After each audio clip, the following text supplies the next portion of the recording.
So welcome everybody. We are recording now, and nice to see two faces there. Everybody else is their camera off, which is okay. It's nice to see faces though. And so we'll open this up for questions in just a moment. But before we do, I just wanted to share with you a few things. First of all, I want to thank you for being here.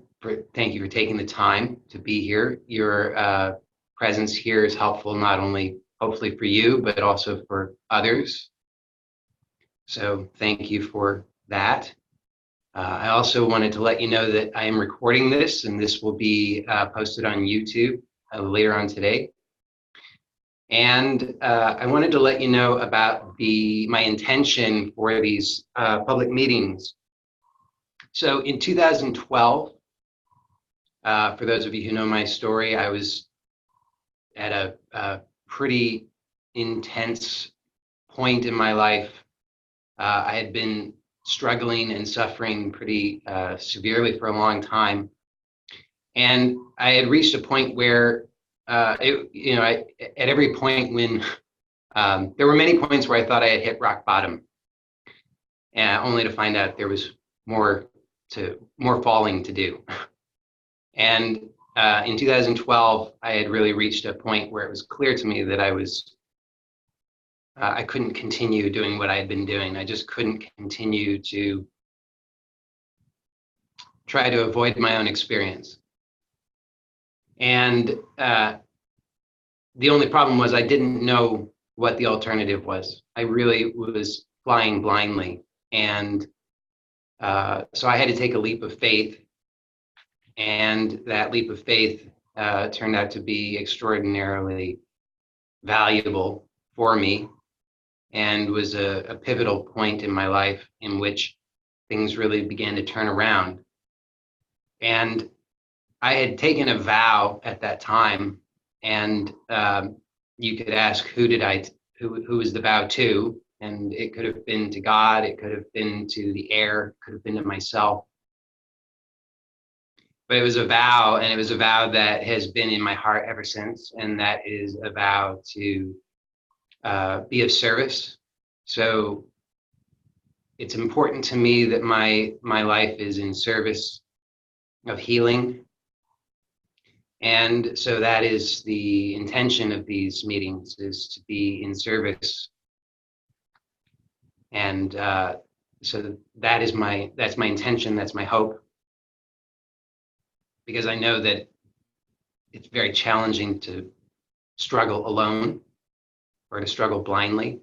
And so anything that I can offer of value from my experience, that's the intention here. So with that said, is there any way that I can be of service to you? And if so, this is an open forum, so please feel free to unmute yourself and speak up if you have a question. It can be on anything that anything that you are struggling with, or anything that you have questions about, or anything that you'd just like to bring up that you think might be of value or importance.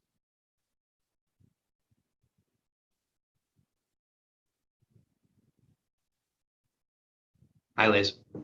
Hi. Well, I know you have some input, some insight into some of my history, as you've just explained some of yours, and we converge on some points. Mm-hmm.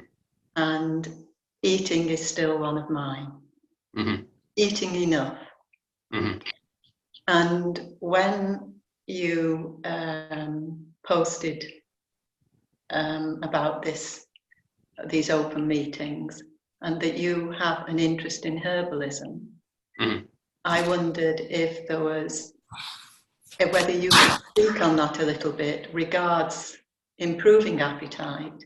Mm-hmm. And also, I wonder if you could speak anything about the vagus nerve, and whether I think that is related to the parasympathetic and sympathetic parts of our nervous system. Mm-hmm.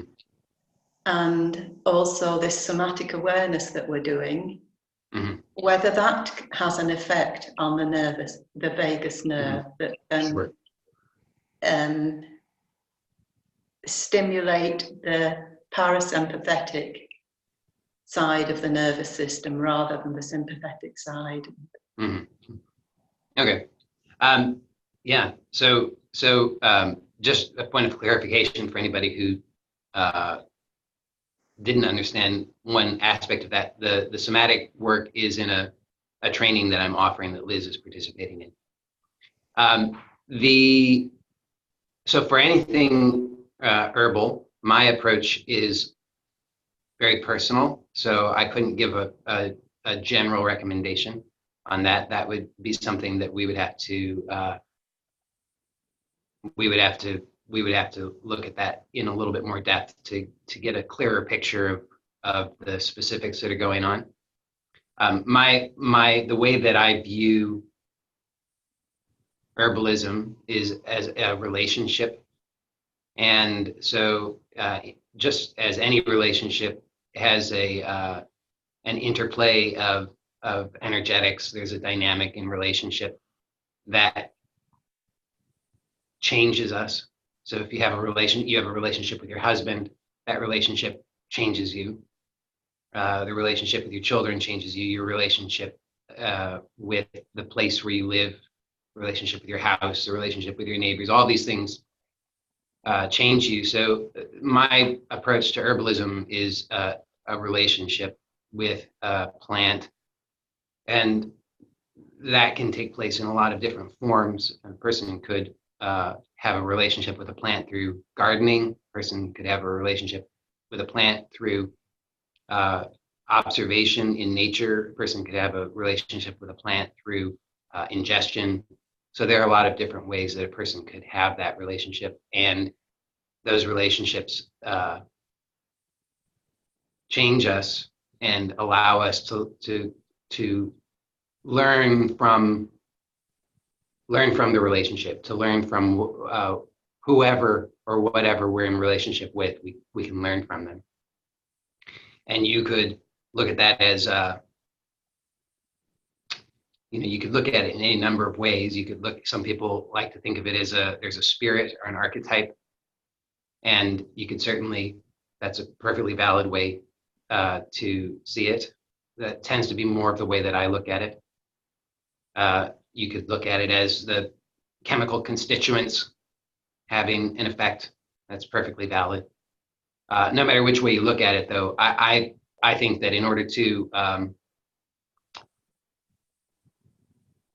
really find something that will be the correct relationship, that will have something of value to help with whatever it is that you're struggling with, that's a personal thing that requires kind of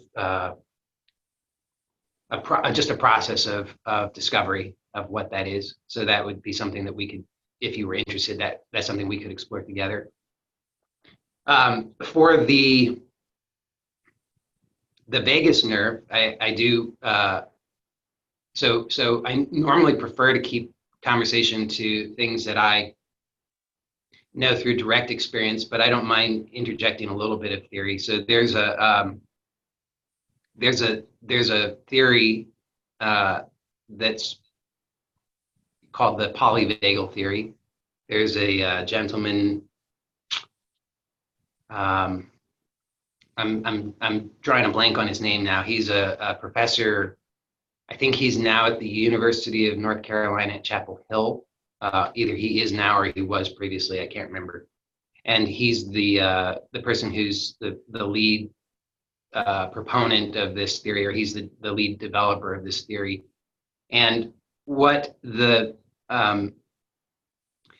this is based upon is this insight that the vagus nerve, which is this very long and a very long nerve that touches upon all, runs from the brain to definitely into the gut, has a great deal of influence on all kinds of aspects of our nervous system, and that his theory is that it acts as a braking system, in a sense, for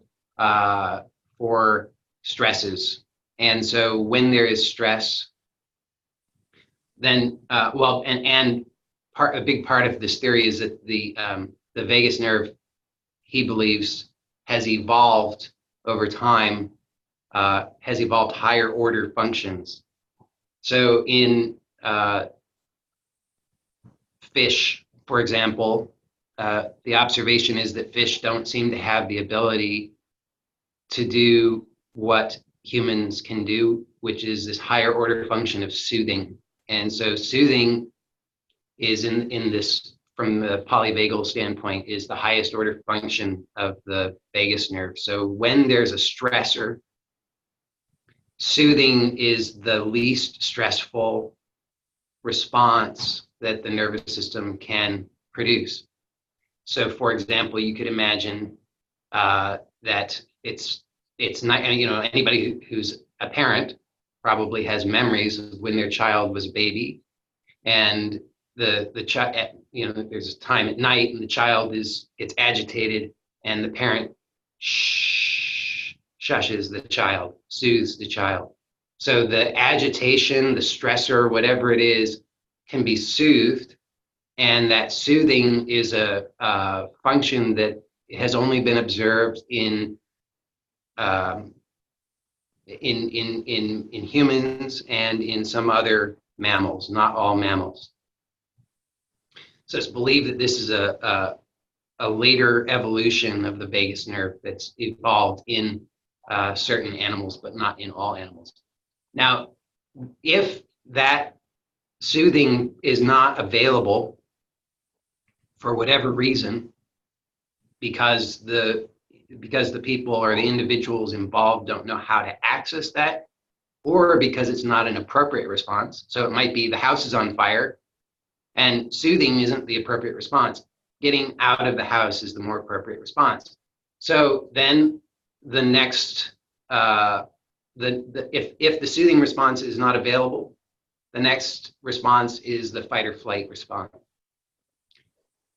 So fight or flight is available it's been observed in many animals. I think it's been observed in all mammals, and in some other animals, but I don't remember exactly which.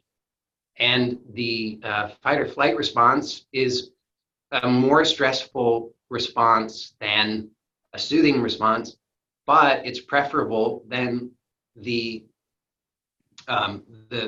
lowest order response, which is the freeze response. So the freeze response is the only response that's available or that's been observed in some animals. And the freeze response is a response to a stressor that can produce, or more often than not, produces positive outcomes of survival. But it carries high risk because freeze response is mimicking death.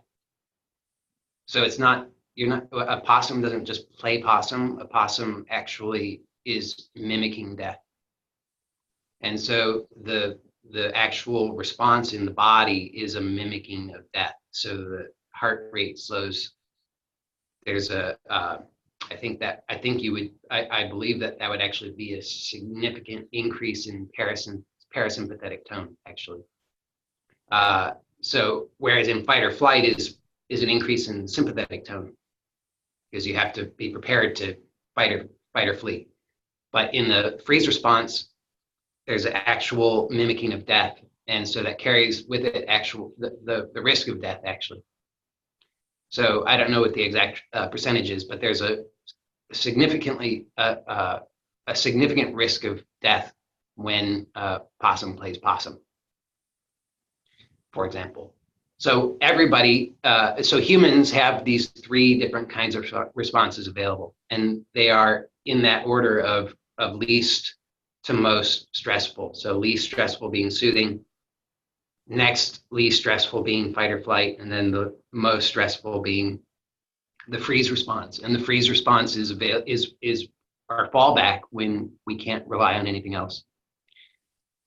So this is relevant to us. I mean, that's a theory, but we can test it out for ourselves and discover the relevance of that for ourselves, in that we can begin to discover where we are not successfully utilizing the soothing response to a stressor. And most of us can see in our lives plenty of examples where we don't. We just go straight away to a fight or flight response. We don't actually even know that a soothing response is actually available to us, because we just haven't cultivated that. In a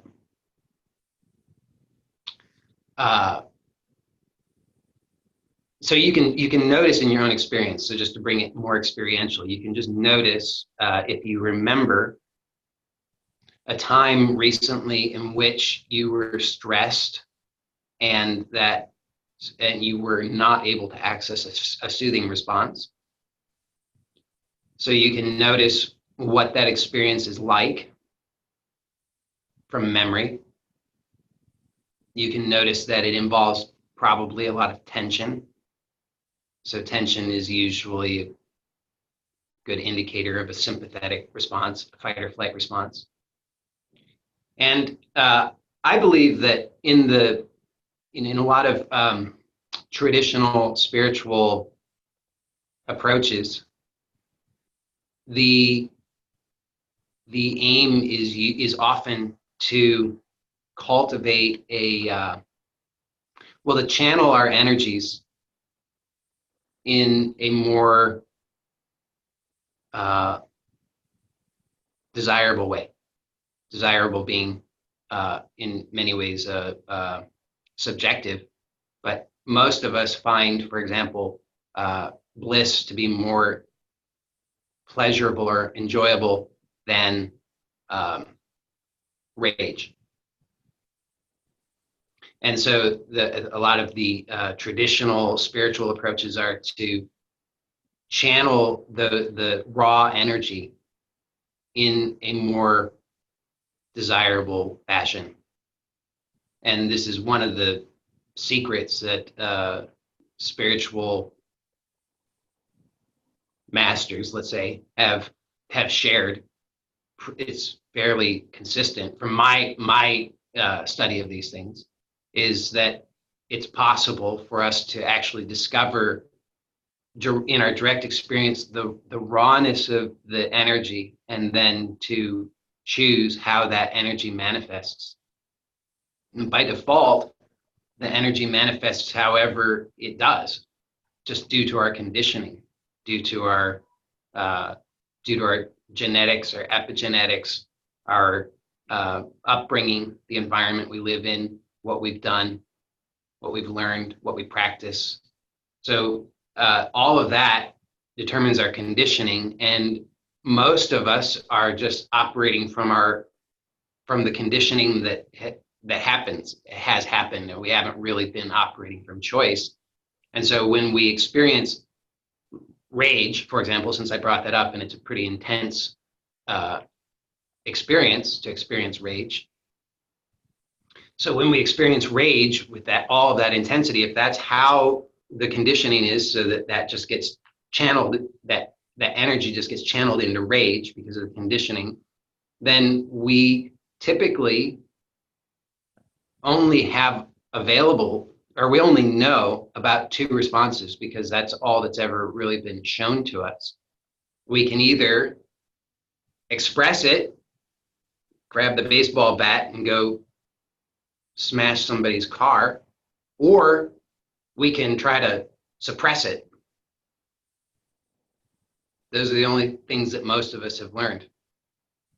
And they don't work very well, as most of us know.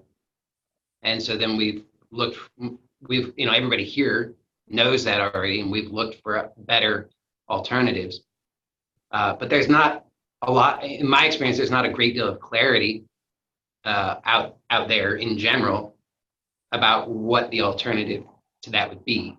And so for me, self-inquiry, which, Liz, you've participated in access points, so you're familiar with the third alternative, which is, we could phrase it a lot of different ways. We could phrase it as self-inquiry. We could phrase it as accessing. We could phrase it as non-reactivity. We could phrase it as simply being. But it's to notice that prior to the channeling of that energy into a particular form, whether that's bliss or rage or anything, that there's just the direct raw experience that cannot be, and so everybody, I just invite everybody here right now to really make this experiential, to notice that whatever is happening right now before, so you may not be experiencing what you call rage, and that's probably for the best. If you are experiencing rage, well then all the better. You can notice that before the label that you have for the experience, and before all of the story that comes up about the experience, if you're willing just to pause for just a moment right now and just notice how there's a momentum to the habit of trying, clenching, figuring it out, solving, fixing, doing something. There's an urgency there. It's a momentum of habit. But for just a moment, you can just take your hands off of the whole thing and just pause.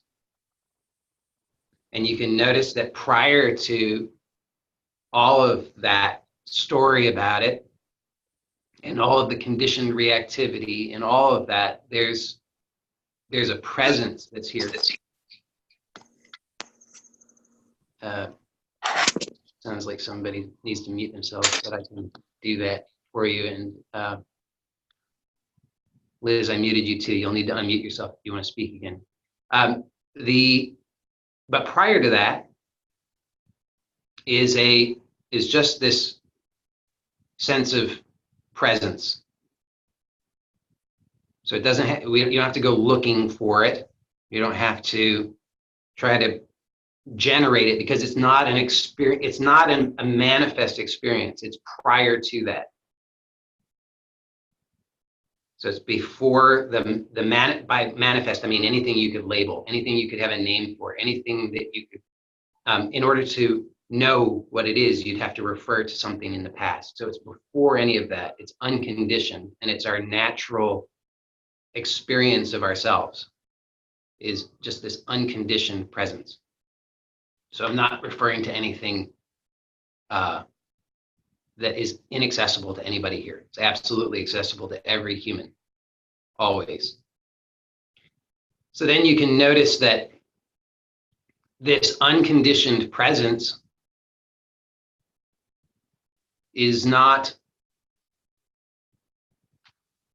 it's undifferentiated. It has not yet become rage.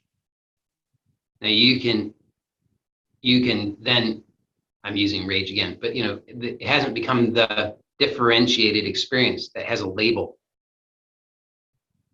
And so to bring it back to the vagus nerve, so the vagus nerve is this, according to the polyvagal theory, which I think is a good one, that we have this system, so the vagal system. And it's like if you have a car, so you have a system, the car is the system. Now, you can use that in a variety of ways. Some are more skillful than others. And how do you become a better driver? Through instruction and practice. That's a big part of it, but also through presence. I think the presence is the most important thing, because in order to have practice or to learn, presence is the prerequisite. And so first and foremost is presence, and then from presence first, And then from presence to make intelligent choices that are in alignment with what your desired outcome is. So if you have a desired outcome of rage, then you can choose from presence to cultivate that pathway of rage so that the energy can get channeled more readily into rage if that was what you desired. But most of us would not choose that. From presence, most of us would choose what we would consider to be a more desirable experience. So there's a conditioning, that there's a habit, there's a groove in the nervous system. People who are into that field of study, they talk about neural pathways. So there's a habit, there's a groove that's established there. There's a series of connections that are made, links that facilitate the easy an easy expression of energy through that pathway. And if that's so, our tendency will be just to do whatever the habit is, whatever that groove is. But the more we cultivate this awareness of ourselves as presence, we then start to give ourselves the ability to choose what pathway we want to strengthen, how we want to channel that energy. And so we can then choose something that we already know, or in most cases, I think it's better to choose what we don't already know. So it's to actually stay first, just to remain aware of presence, and then from here to just gently explore the different possibilities and discover which possibility is the most desirable for us, and then to cultivate that. So in the somatic work that you're familiar with now, Liz, and for those who are not familiar with it, which is most of the people here, I'm offering a type of somatic work, and this training in this. It's called Somatic Reawakening and Integration. And in this work, we use movement as a vehicle for actually discovering what I'm talking about in our actual experience, so that it becomes practical rather than theoretical. And the way that we do this in Somatic Reawakening and Integration is that we move extremely slowly. And in fact, before we even move, so for example, the basic exercise of exploration in Somatic Reawakening and Integration is to lie on the back, on the floor, with feet on the floor, knees bent, and just to start to explore moving the pelvis, rolling the pelvis on the floor. But before we even move, we first start by just noticing the conditioning. So noticing those habits, and the conditioning shows up. We can easily trace the conditioning by noticing the sensations that we become aware of.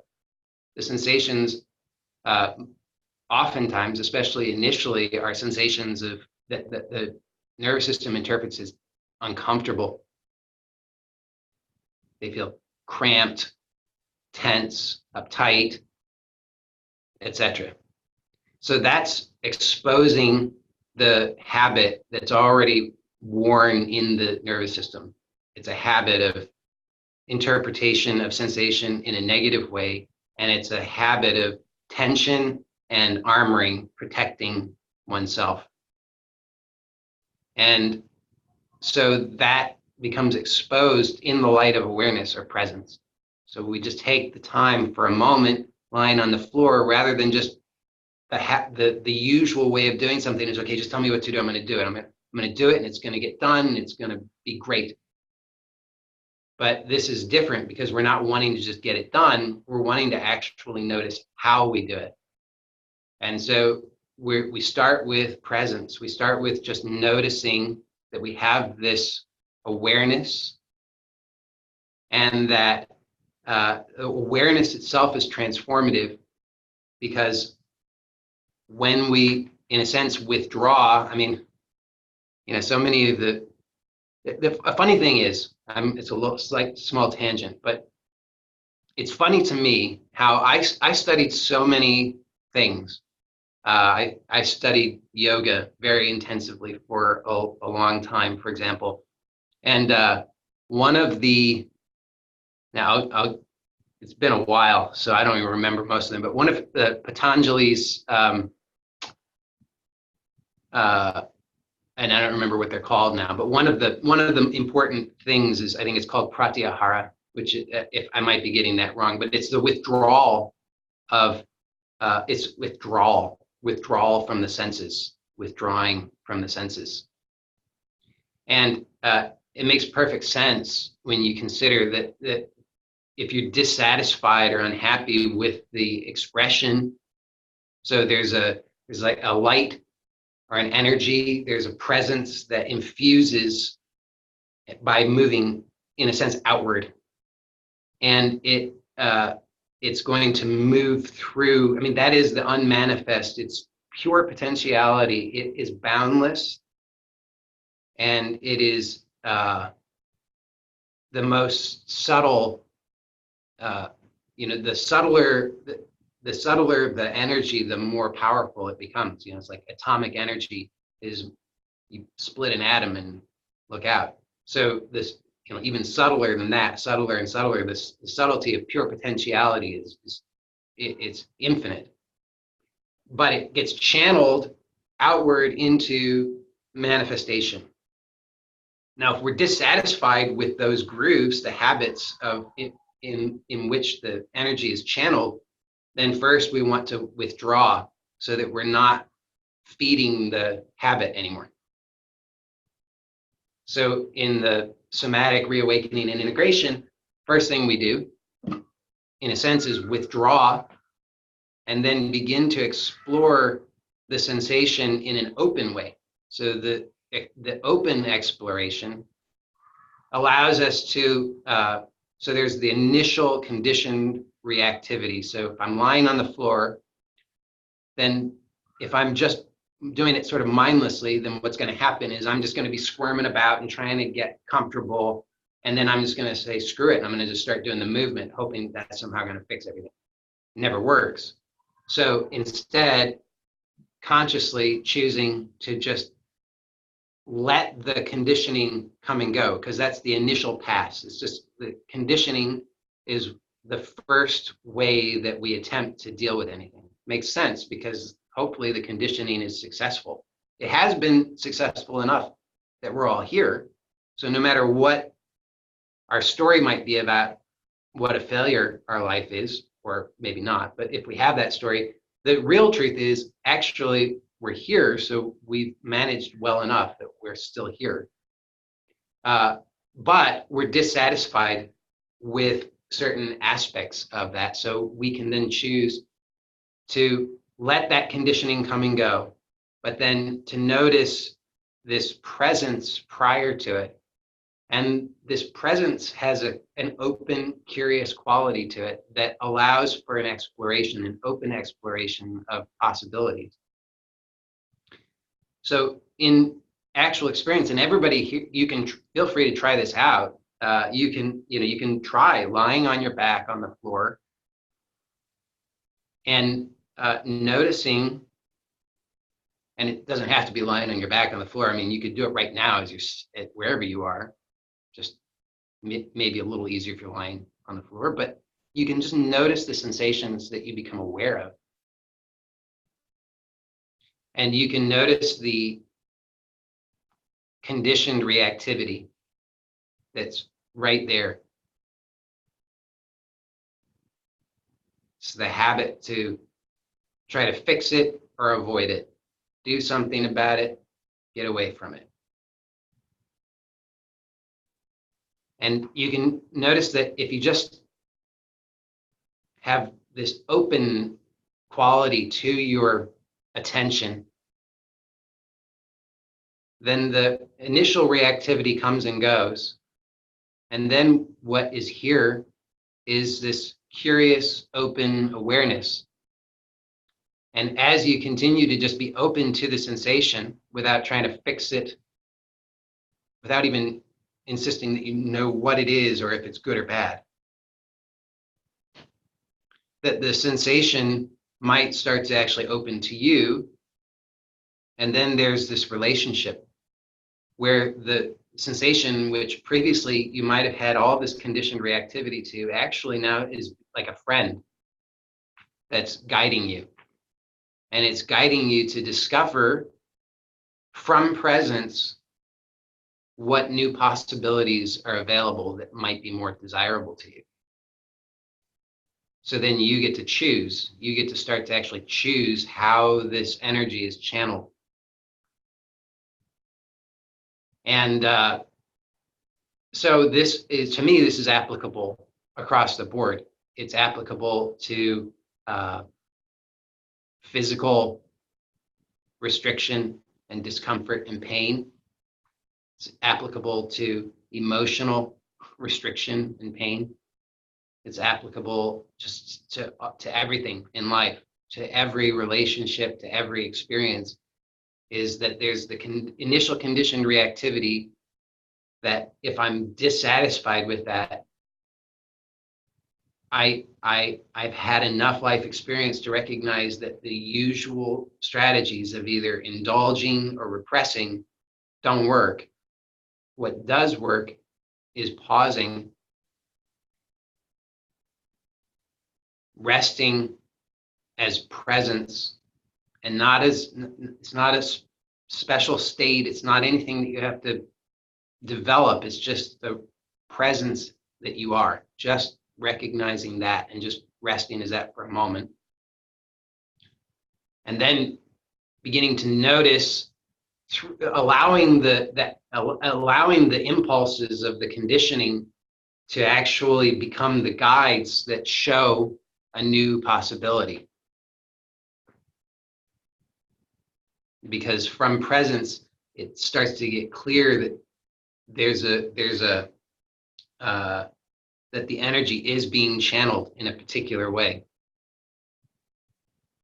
and that there is actually choice. Now, my experience of that has been at times, especially when the experience is very intense, that can be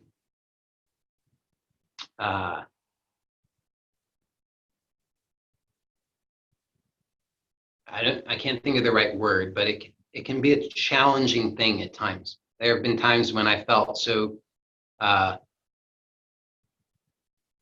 squeezed by an experience that I just tears would just come out, or just sometimes it's been there's been a lot of intensity because, well, for whatever reason, I don't know, just because the experience is intense. So I'm giving that information just because I don't want to mislead anybody into thinking that this is an approach that will necessarily produce instantaneous bliss or relief from the experience that you don't want. That's not really the point. The point is actually just to it's self-discovery. It's the discovery of who you are, in the sense that if you've believed yourself to be a victim of life, of your experience, of circumstance, then this exploration will reveal to you that that's not true. And it will reveal to you through your direct experience that who you are is prior to all of that and inclusive of all of that, and that you are actually living at choice, and that's your true nature. But that's directly that's something that you directly experience. It's not something that nobody needs to burden themselves with that as an idea. I'm just giving that information because that could be like signpost along the way that you would recognize that if you're experiencing intensity through this approach of fundamentally it's self-inquiry. If you're experiencing intensity through this approach, that's okay, it's normal. So don't expect that it's going to be all rainbows and roses. I don't know if that answered your question or not. There's a lot of talking, but was that helpful, Liz? Yes, it was helpful. I wouldn't say it completely answered my question as regards, well, perhaps it did actually, knowing how this somatic work can influence the vagus nerve. Yeah.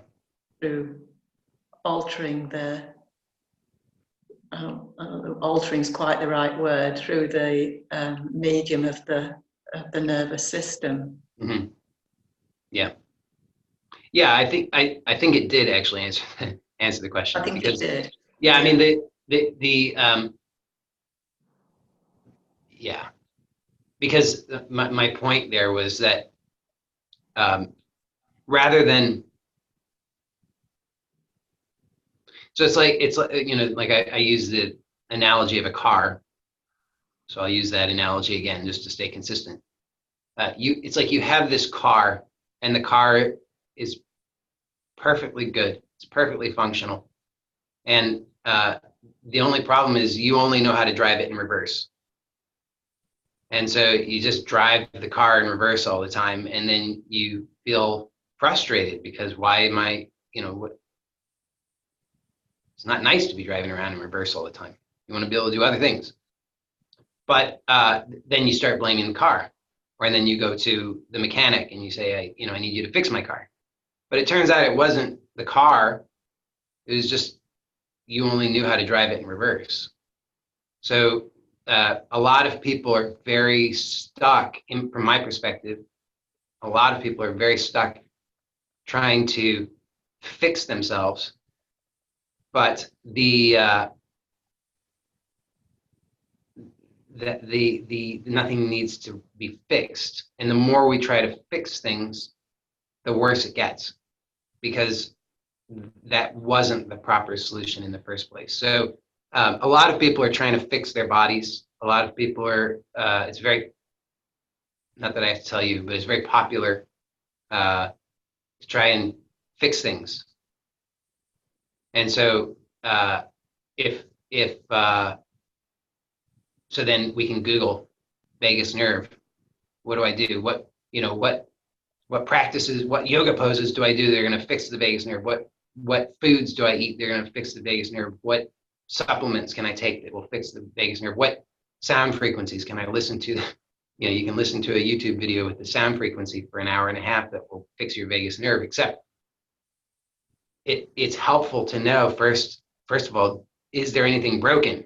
And I don't think so. I don't think the body's broken. I think what's happened is that the body is burdened by an awful lot of fixes. So to bring it back to the car analogy, it's like you only know how to drive in reverse. So now you've got the car you've fixed it a million different ways so that you can drive in reverse more functionally. You've got a gazillion mirrors all over the place, and you've got it's all kinds of stuff, but it seems like it's working only because it's possibly making something that it's making it a little bit more functional, but it's fundamentally dysfunctional because of the lack of knowledge of how to successfully utilize the car in the way that it's designed to be used. So, not to say that things can't happen sometimes where repair might be an appropriate response. It's like if you get your finger cut off, I would definitely recommend going to the emergency room because they might be able to fix that. And that could be great. So there's a time and place for that, but I don't think that it's the first line of approach for most of the things that we're dealing with. So first and foremost, to gain knowledge over ourselves, knowledge of ourselves, knowledge of who we are, knowledge of our bodies, knowledge of our direct experience is the most, it's like reading the user's manual. It's always helpful, because if you read the user's manual in your car, it probably will tell you how to drive forward. And so if we, and the beauty is that we all, through our direct experience, have access to everything that we need in order to, in effect, read the user's manual. The user's manual is available through direct experience, but we have to be willing to do that. And that requires,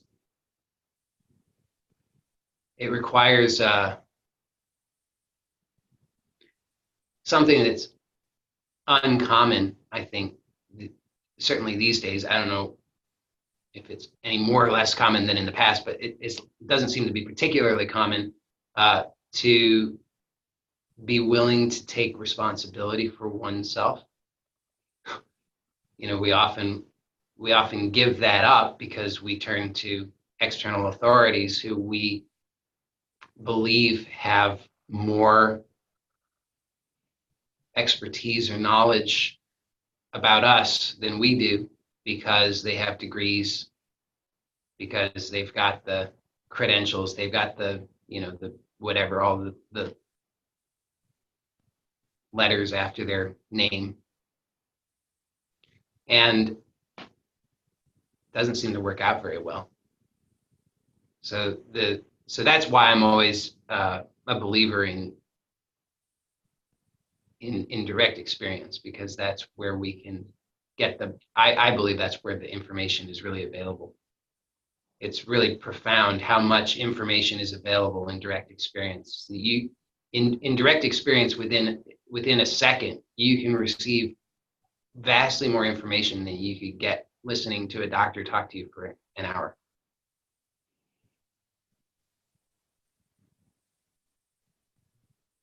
Thank you. That was helpful. Thank you. Thank you.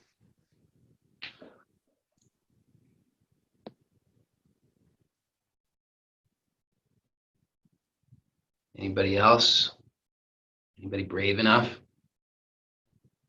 I see so many people with their cameras off.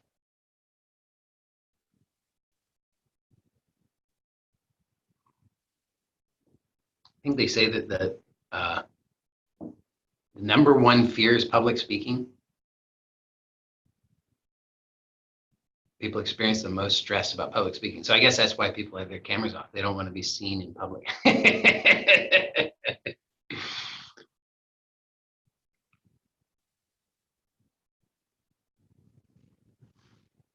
Well, we can sit here in silence.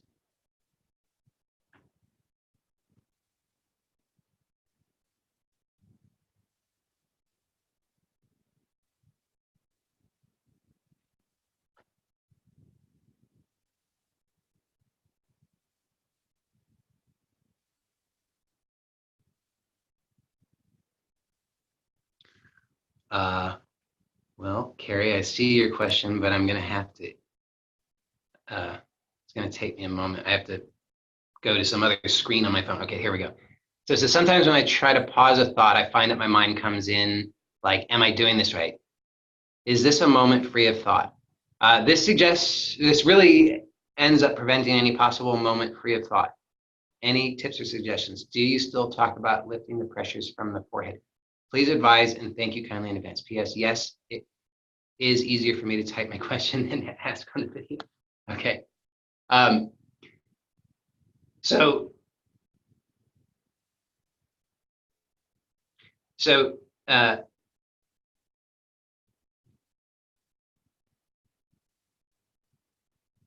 no thought is nice. Silence is nice. But if that's not your experience, that's fine. So rather than having the So you can notice that there's the experience that's happening, and then there's the, just as I was talking about, there's this conditioned reaction to it. So there's the actual experience, and then there's the conditioned reactivity, which is, oh, there's a thought, and I'm failing, or whatever. I mean, whatever it is, I don't know exactly what your experience is, but it's this preconceived idea that there should be no thought, or that you should try to get rid of thought, or that that's desirable somehow. And I would say that that's totally unnecessary. So some people have very loud minds, and some people have quiet minds, and it also is very circumstantial, possibly. You know, I mean, I have more thoughts under certain circumstances than I do under others. I mean, there are certain times when I may not have a thought for God knows how long. I don't know. Long time sometimes. And then there may be other circumstances in which there are just thoughts going for hours. So rather than being fixated on the idea that there should be no thoughts, or that the presence of thoughts is a problem, or even that being aware of thoughts is a problem, or that attention going to thought is a problem, I would suggest that it's more useful to notice, like I was saying earlier, that prior to any conditioned reactivity, and I'm including in that conditioned reactivity the further beliefs and thoughts that you shouldn't have thoughts, or that thoughts are a problem. You can just notice that conditioned reactivity. You can notice that it comes and goes, and you can notice that you are aware of that. Now, when I say notice, I'm not saying that that should just be another thought. I'm not saying that you should have the thought that you are aware. I'm saying you can notice right now that you are aware of whatever thought occurs. So you could notice right now you're aware of the thought that's happening now. You're aware of my voice. You're aware of the room that you're in.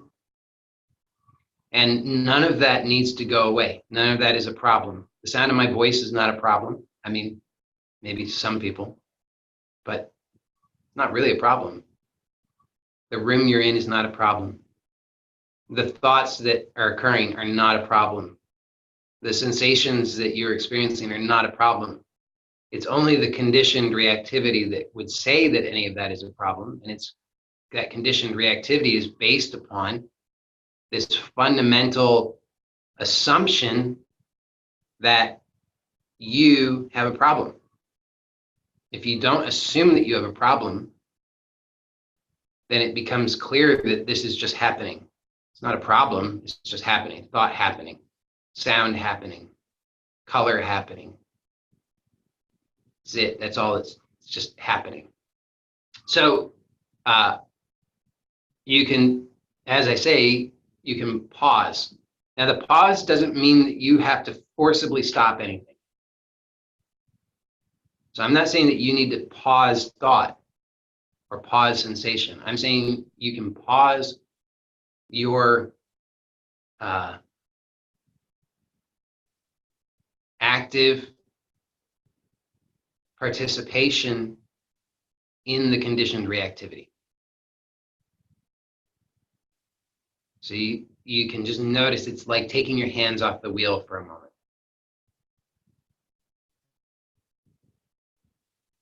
So everything is still happening, but there's just this slight disengagement.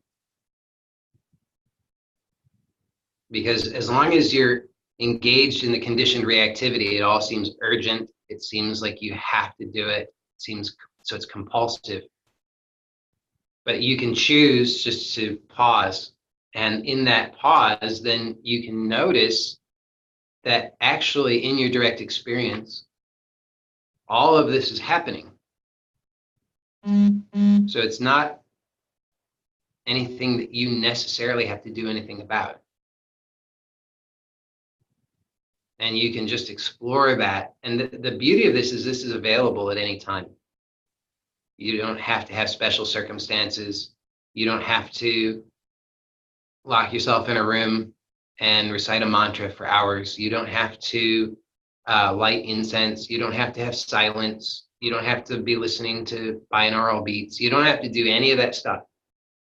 You can be anywhere. You could be on a subway. You could be at the grocery store. You could be walking the dog. You could be driving the car. You could be in the middle of an argument with somebody. No matter what is going on, and you can just for a moment notice that you don't have to engage with that conditioned reactivity, and that prior to and during all of that, there's a simple presence that you are. You can't separate yourself from it. You are present. You are aware. Not the idea of yourself, but prior to the idea of yourself. So you can notice that if you were, there are many times throughout the day, you can just notice that your attention isn't with thought. It's not with anything in particular, but yet you know that you are. And if somebody says, hey, you know who they're referring to without having to go to an idea or an image of yourself. So there's an aware, intelligent presence that you know yourself to be, that's very mundane. It's not some elevated spiritual state. It's just the very normal sense of yourself. And the truth of this for everybody, and you can check it out for yourself, is that this sense of yourself does not depend upon any image or idea of yourself. So this, which is always available to us, we can just tune into. And by tuning in, we can notice that everything is coming and going in this presence. Because everything that ever happens that you are aware of is happening in your experience. There's nothing outside of your experience for you. And that's the kind of thing you can say, yeah, whatever, that's obvious, not important. But actually, it's really important. There's not, if you really let that in, there's nothing that ever happens outside of your experience. So your experience is the ultimate. And so if you just notice that, it's like the context of everything. You are that context. But again, it's important. That's not an idea, because if that just becomes an idea, then it's just more garbage. But I'm pointing for you to notice that your sense of self, your sense that you are, this sense of presence, is the context in which everything is happening. There's nothing outside of this. So this is the most fundamental power there is. Because if you notice, if you took away presence, if you took away the context of self being, there'd be nothing. There'd be nothing happening, because everything that's happening is happening in the context of presence. So the importance of this is that it's the most powerful, most fundamental, essential thing, and it's intimately available to you always. And there's nothing that could possibly stand in the way of it, because no matter what is happening, all that it can be is experience happening in the context of presence. So you can check it out for yourself. As I've said, when the intensity of experience is very high, the conditioned reactivity is usually pretty high. And so it can be a little bit challenging under those circumstances sometimes to be willing to take the hands off and just notice the context. because the compulsion can be so strong of, I've got to do something, I've got to fix it, there's a fire. But anytime you can check it out and you can see that if you're willing just to let go for a split second, and that's the beauty of it, is that you really can do this anytime, even if there's a fire. While you are running and you're not supposed to run. While you are efficiently and carefully evacuating the building the fire is taking place in, there's nothing preventing you simultaneously from also letting go of that conditioned reactivity. You can hopefully you don't have to have a fire to actually test it out, but just test it out in your life. Just notice if there's anything in your life, any moment in your life in which you're actually unable to just let go of that conditioned reactivity for a split second. I'm not talking about anything sustained. Don't worry about that, but just check it out and see, like right now, can you, for a split second right now, just let go of the conditioned reactivity? And by let go, I don't mean get rid of. I mean, just don't indulge it for one split second and see that that's possible. And then you can see throughout your day, for the next couple of days, just check it out. Is there any time in which that is not available to you? And if you find that it's not available, let me know. We bring it up next time in the next meeting, and we can investigate that together. Because I have never found a moment in which it was not possible to let go of the conditioned reactivity for a split second and notice the context of presence in which everything is happening. And the reason that I believe that's important, and the reason that I talk about it, is because it is, to me, it's the simplest, most accessible means available to everybody for doing exactly what I've been talking about this whole time, which is to restore us to our proper sense of ourselves, living from choice, so that we are no longer feeling that we are victims of compulsion.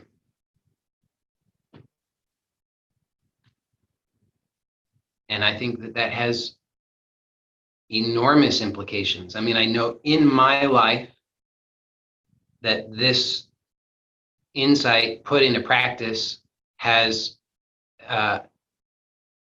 freed me from OCD, from anorexia, from anxiety, from depression.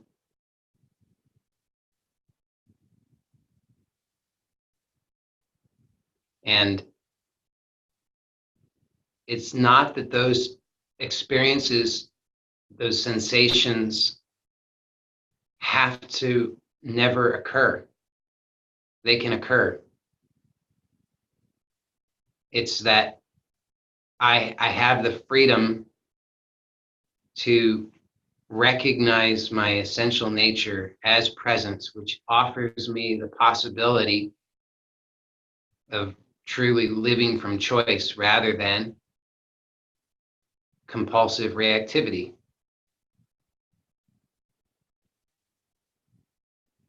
And I think that that's true liberation. I think it's a gift, and I think it's available to everybody who's willing to inquire honestly. So Carrie, did that answer your question?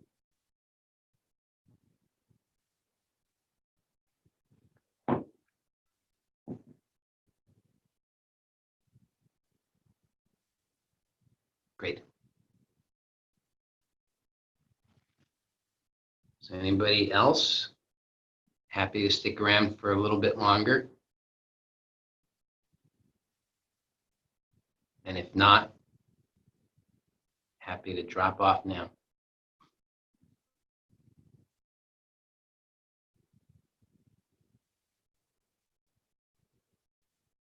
It's funny. I remember I used to, I went to I don't remember how many. I went to a number of Gangaji events, and I remember I would sit there in the crowd, and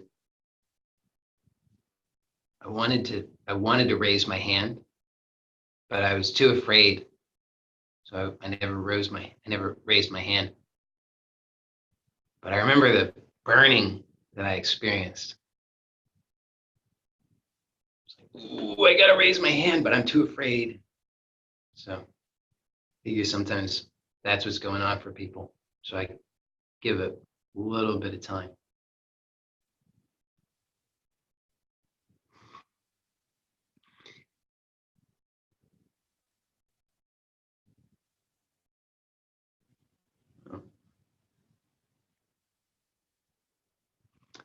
Okay, so we'll do this again.